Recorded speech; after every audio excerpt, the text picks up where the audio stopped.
자, 이와 관련해서 연관성은 없지만 굉장히 큰 증언 하나가 주말에 터졌습니다. MBC 스트레이트에서.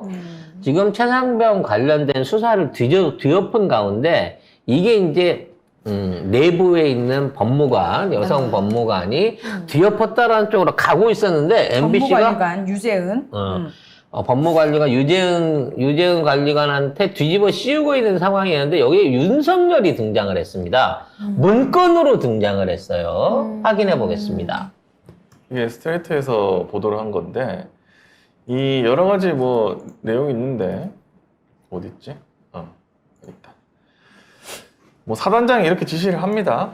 지시를 했어요. 뭐 일렬로 비효율적 부대장이 없도록 바둑판식하고 포병이 비효율적인데 스카프 총은 착용하고 웃는 얼굴 표정 안 나오게 하고 자 해병대가 눈에 확 띌 수 있도록 가급적 적색티를 입고 작업한다. 뭐 방송 차량이 올 시 특히 자세를 유지한다. 유지 철저 뭐 이렇게 하면서 훌륭하게 공보 활동이 이루어졌구나라고 계속 이렇게 문자를 보내요. 그래가지고 그래놓고 내가 통제 권한이 없는데 이거 책임 못 진다. 이 정보가 똑같죠? 무조건 책임 아니까 알고 보니까 지금 김태효, 이종석, 인성근 요 사람이 이명박 때 같이 했던 사람이고 같이 근무했던 사람이고 MBC가 문건을 하나 하는데 입수를 했는데 그래서 여기에 이제 안보실, 대통령실 안보실 회의장입니다. 오전 대통령 주관 대통령 회의실 안보실 국방보좌관이 해병대 1사단 익사사고 조사 결과 사단장 등 8명은 업무상 과실치사 혐의로 경찰에 이첩 예정이다 라고 하자 대통령이 경로하며 이런 일로 사단장까지 처벌하는 대한민국 사단장 누가 할 수 있냐? 라고 했대요. 결국 이 모든 이상한 일들 국방부 장관까지 사인을 했는데 국방부 장관이 다시 뒤집는 이런 이상한 일은 대통령의 경로 때문이라는 게 스트레이트의 보도입니다. 자, 여기에 제일 중요한 거예요. 사령관에게 전해 들은 바. 즉, 이거는 공식적인 멘트가 아닙니다. 사령관이 이렇게 얘기를 했다는 거야. 그러니까 대통령이 경로를 해갖고 국방장관한테 연락해갖고 이런 일 어떻게 됐어? 이 얘기를 자 사령관이잖아. 네. 여기에 있을 수가 없는 사람인 거잖아.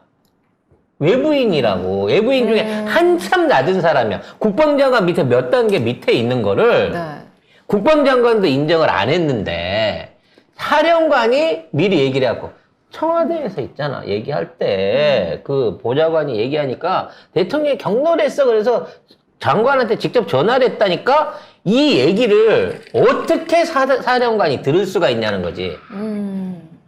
이거는 실제 이 자리에 참석했거나 현장에서 이걸 보지 않은 사람이 아니면 이거를 직보로 알려줄 수가 없어요. 그 안에서 나온 문건이거든요. 안에서 나온 얘기를 사령관이 들었다라고 하는 거를 적시한 거야. 이렇게 되면 이런 회의가 있었는데 실제 윤석열이가 이 얘기를 했는지 안 했는지가 중요한 게 아니야. 이미 프레임 안에서 사단장은 대통령실 회의 내용을 직접 들을 수 있을 정도로 연관이 있는 사람이라는 거야, 지금.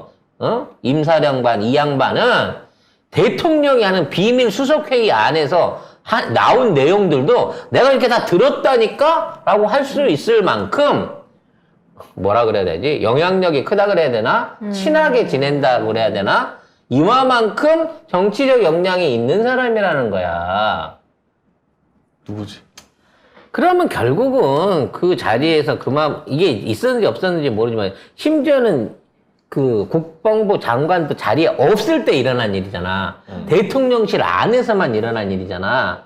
그러면 김태효가 됐든 아니면 안보보좌관 안에 있는 사람이 김태효 라인으로서 이와 같은 상황을 전달했거나 또는 그런 류의 얘기를 꾸며서 이 사람한테 알려줬거나 둘 중에 하나가 아니면 이 문건이 작성될 수가 없다고. 이거를 만일에 이 문건을 쓴 사람이 자기 상상대로 사령관 이런 얘기 안 했는데 이런 얘기를 써냈다. 이거는 소설이야, 소설.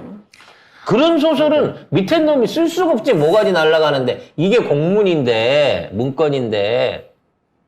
결과적으로 우리가 알고 있는 해병사령관 이식기는 군인이 아닌 거예요.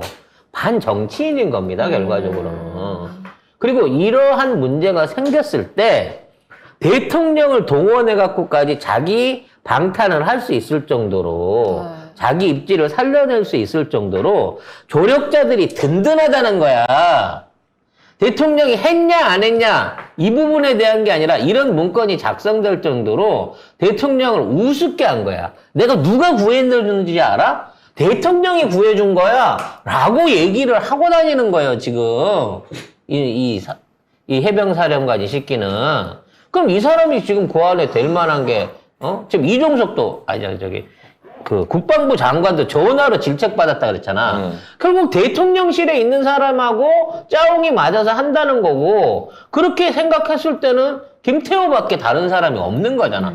결과적으로 따졌을 때. 이거 굉장히 심각한 국정농단이에요.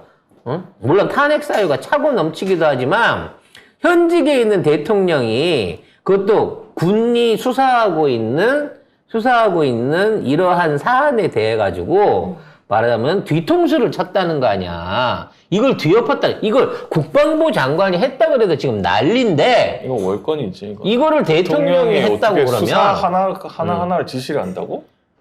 이건 직권남용의 죄를 넘어서 갖고 국정농단인 거예요. 이렇게 되면 이건 왕이나 할 수 있는 거야.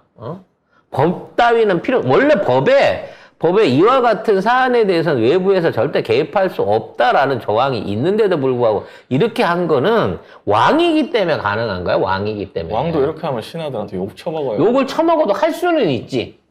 폭군이라 소리를 들어도 왕은 할 수 있지. 하지만 대한민국 왕이 아니잖아. 그리고 그렇습니다. 격려할 게 없어가지고 수사를 이렇게 한다고 격려를 했다고? 수사 잘했다고 격려. 죽은 사람에 대해서 얘기를 해야지. 죽은 사람의 문제를 이런 일로.